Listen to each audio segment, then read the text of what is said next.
As far back as I can remember, I craved a seat at the table.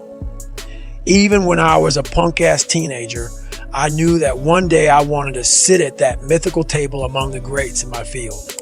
I suppose you can trace it back to a deep desire for respectability. I desperately wanted to be somebody because I felt like a nobody.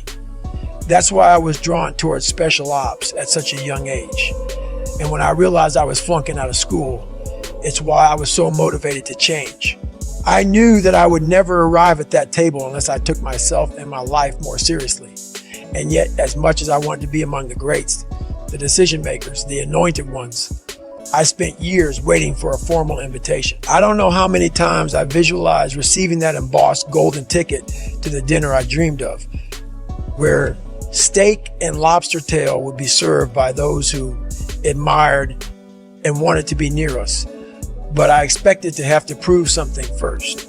I figured if I inserted myself into the proper organization or structure and met the standard consistently, someone would notice me, a mentor or guide, and give me directions to where all the power players gathered. I was not looking to be at the head of their table. I wasn't delusional.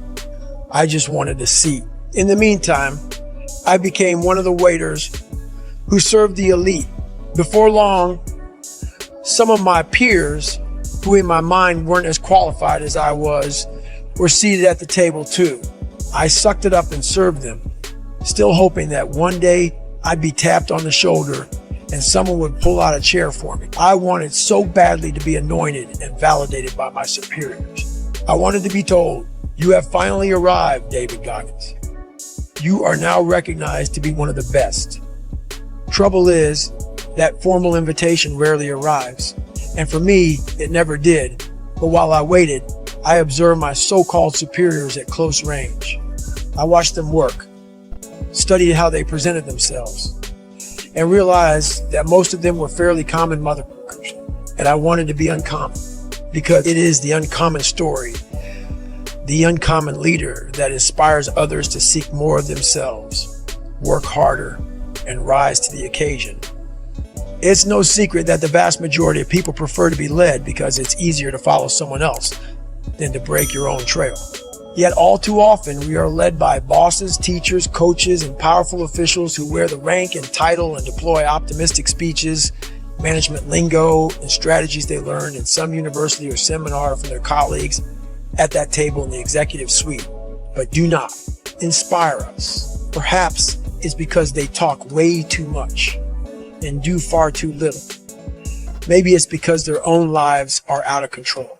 Whatever the case, over time, it becomes obvious that these men and women who we once admired from afar don't have what it takes to lead themselves, let alone anyone else. Yet, when they reject or ignore us, we allow that to limit us and our ability to influence the organization we belong to and the people around us.